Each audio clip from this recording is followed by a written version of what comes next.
শুভ সকাল বন্ধুরা, কেমন আছো সবাই? আশা করছি সবাই ভালো আছো। আমিও ভালো আছি। তো আজকে আমি কিন্তু সকাল সকাল ঘুম থেকে উঠে পড়েছি। এখন মোটামুটি ওই তো 5:30টার মতো বাজে। ঘুম থেকে উঠে পড়েছি কারণ বাড়িতে অনেক কাজবাজ আছে। তো কাজগুলো আমাকে করতে হবে সকাল সকাল। কালকে তো আমার একাদশী গেছে, আজকে হচ্ছে একাদশীর পারণ। তো আর এদিকে হচ্ছে মানে মনসা পুজো। তো একটু ঘরে দুধ কলা দিতে হবে, ওই জন্য সকাল সকাল উঠে গেছি। তো ঘুম থেকে উঠে প্রথমে আর কি বাড়ির আশপাশে একটু ঘোরাফেরা করে নিলাম, নিয়ে এবার ওই তো বাসি কাজগুলো পড়ে আছে। প্রথমে উঠোনটা ঝাড় দিয়ে নেব, ঝাড় দিয়ে তারপরে তো ঘর ঝাড় দেবো। ঘরটা আগে ঝাড় দেওয়া হয়নি, আগে উঠোনটা ঝাড় দিচ্ছি, তারপরে মানে উঠোনটা ঝাড় দিয়ে তারপরে আর কি ঘরে যাব। ঘরে গিয়ে ঘরের কাজকর্ম করতে হবে। আর এখনও কেউ ওঠেনি, সবাই এখনও ঘুমিয়ে আছে। তো আমি ভাবলাম এদিকে আমি কাজগুলো করতে থাকি, তারপরে আস্তে আস্তে বাদবাকি সবাই উঠবে, তারপরে এই আর কি চাটা খাবো। তো এই দেখো ঝাড় দেওয়া হয়ে গেছে। ঝাড় দিয়ে তারপরে তো সমস্ত কাজই হয়ে গেছে। তারপরে এই যে জামাকাপড়টা চেঞ্জ করে নিলাম। জামাকাপড় চেঞ্জ করে নিয়ে তারপরে তো বাসি নাইটি ঠাইটি যা ছিল সেগুলো একবারে কেচে মেলে দিলাম। তো দিয়ে তারপরে হচ্ছে এখন ঘরে যাব। ঘরে গিয়ে একটু চা করব। তার আগে তো সিঁড়িতে আর কি জল দেওয়া হয়নি। তো আজকে আর জল টল দিলাম না। ওই একটু মপ দিয়ে সিঁড়িটা আর কি একটু মুছে নেব। মুছে নিয়ে তারপরে ঘরে গিয়ে এবার হচ্ছে চা করব। আর এদিকে এতক্ষণে আমার বড়ও উঠে গেছে। তো চা খেয়ে তারপরে আবার অনেক কাজ আছে আজকে। গুড মর্নিং, কেমন আছো সবাই? আশা করছি সবাই ভালো আছো, আমিও ভালো আছি। তো এখন বাজে সকাল এই 7টার মতো বাজে, আর আমি 6:45 দিকে ঘুম থেকে উঠেছি। তো ঘুম থেকে উঠে আমার কাজকর্ম সমস্ত কিছু হয়ে গেছে। মানে পুজোর বাসন মাজা হয়নি, ফুল তোলা, বিছানা তোলা, ঘর উঠোন ঝাড় দেওয়া, চা খাওয়া, জামাকাপড় চেঞ্জ করা সবই হয়ে গেছে। আর এখন ভাবছি একটু পেছন দিকে যাব, ওই মাঠের দিকে গিয়ে একটু কচু শাক আনবো। কালকে তো আমার একাদশী ছিল, আজকে হচ্ছে পালন করব। তো একটু শাক লাগে, তো ভাবছি কালকে মাঠের দিকে দেখলাম খুব সুন্দর সুন্দর কচু শাক হয়েছে। তো ওখান থেকে কিছুটা কচু শাক তুলে আনবো, আর বাজারের কেনা শাক খাবো না। আর এখন যেহেতু বর্ষার সময় কচু শাক খেতে বেশ ভালোই লাগে। তো এখন একটু মাঠে যাব, গিয়ে একটু কচু শাক কেটে নিয়ে আসবো। বেলা হয়ে গেলে, রোদ উঠলে আর যেতে ইচ্ছে করবে না। এখনই যাব, একটু কচু শাক কেটে নিয়ে আসি। তারপরে আবার স্নান টান করতে হবে, তারপরে ওই আজকে দুধ কলা দিতে হবে, তারপরে রান্নাবান্না, পারণ যদিও ছিল ভোর 4:19, কিন্তু পারণটা হলো না, কারণ ওই দুধ কলা দিতে হবে। তো এসে স্নান টান করে রান্নাবান্না করে তারপরে আবার স্নান করব, করে তারপরে পুজোটা দেব, মানে দুধ কলা দেব। তো সঙ্গে থাকো, দেখতে থাকো। তো এই যে চলে এসেছি বাড়ির পেছন দিকে এই মাঠটাতে, আর এই দেখো কচু শাক অনেক হয়েছে। আর এইদিকে দেখছি পুরো রোদে একদম চারিদিকে, মানে কি বলবো, মনে হচ্ছে দুপুরবেলা।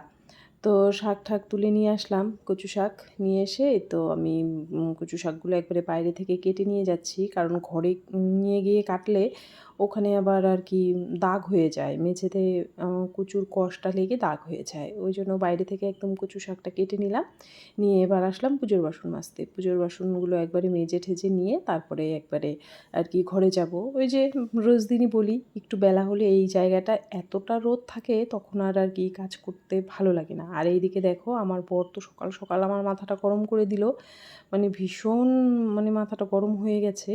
মানে আজকে এখন কারেন্ট নেই, সকালবেলা এতটা গরম, তার মধ্যে কারেন্ট নেই। তো আমার বর নাকি জানে, আগে থেকেই জানতো আজকে আর কি কারেন্ট থাকবে না, কালকে নাকি বলে দিয়েছে।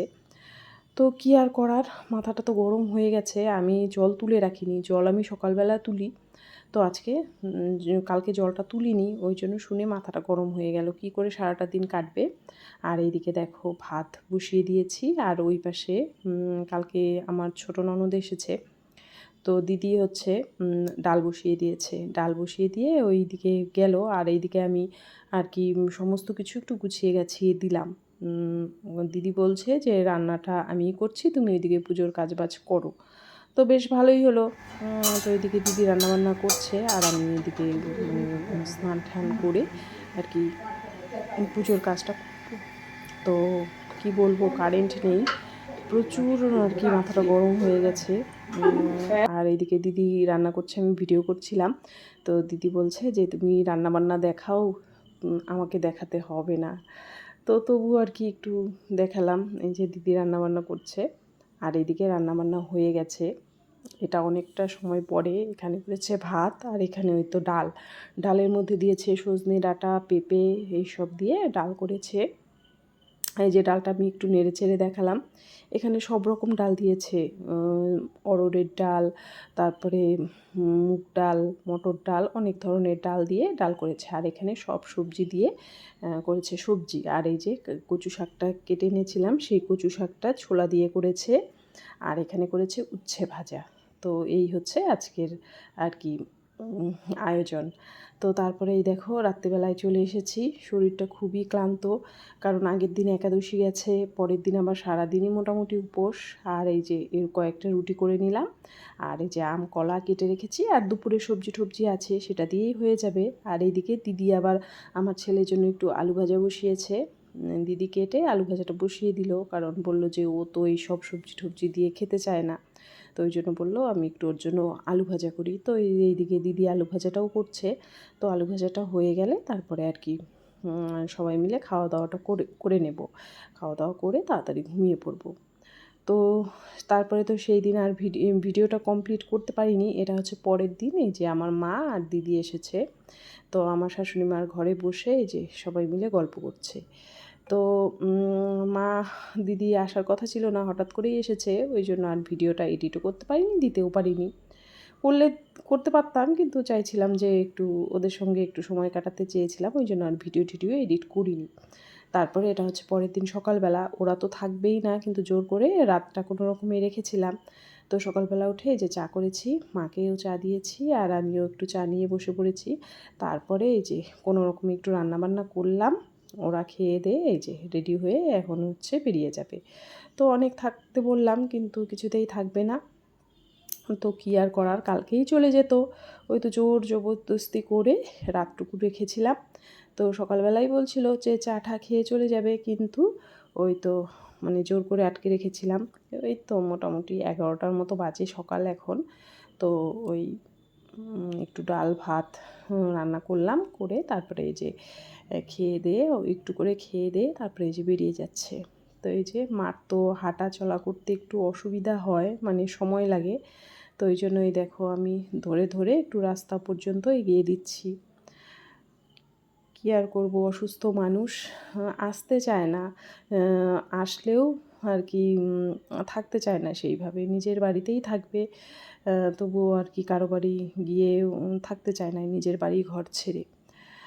তো যাই হোক, এই যে মাকে ধরে ধরে একটু এবার রাস্তায়, মানে বাড়ির সামনে গাড়ি দাঁড়িয়েছে, গাড়ি বলতে টোটো, গাড়িতেও অসুবিধা হয় আমার মার ওঠানামা করতে, ওই জন্য ওই তো টোটোতে তুলে দিয়ে আসবো, একবারে বাড়ি থেকে টোটোতে তুলে দেবো, একদম বাড়িতে আমাদের মায়ের বাড়ি গিয়ে নামিয়ে দেবে। তো এই যে দেখো, খুব খারাপ লাগছে, 2 দিন থাকলে ভালো হতো, কিন্তু থাকার উপায় নেই, আজকে যাবে। তো এই দেখো তারপরে ওদের এগিয়ে ঠেকিয়ে দিয়ে তারপরে মন টন ভালো নেই, তারপরে চলে আসলাম আর কি হাঁটতে হাঁটতে এই যে রিমোদের বাড়িতে। তো রিমো স্কুল থেকে আসলো, আজকে ছিল রাখি বন্ধন, তো ও আমাকে রাখি পরাবে। তো বললাম ঠিক আছে পরা। তো হাতটা এগিয়ে দিলাম, কিন্তু ও বারবার রাগ করছিল, বলছিল তুমি হাতে নাও, তুমি নিজে নিজেই পরো। তো আমি বললাম যে হাতে নিয়ে পড়লে তো হবে না, বেঁধে দিতে হয়। আর ও সমানে রাগ করে বলছিল যে আমি বাঁধতে পারি না। তো যাই হোক, পরে ওর মা আমাকে একটা রাখি পরিয়ে দিল। তারপরে এইভাবেই আর কি সবাই মিলে হাসাহাসি করছিলাম। তো এই ছিল আজকের আমার ভিডিও সেইভাবে করতেও পারিনি, এডিটও করতে পারিনি, ওই জন্য তো কালকে ভিডিও দিতেও পারিনি। তো আজকে মানে এইটুকু বাদবাকিটুকু করে তারপরে এই যে এটাই দিয়ে দিলাম। তো এই ছিল আজকের আমার ভিডিও। তো আজকের ভিডিওটা এখানেই শেষ করছি, কালকে আবার দেখা হচ্ছে নতুন একটা ভিডিওর সঙ্গে।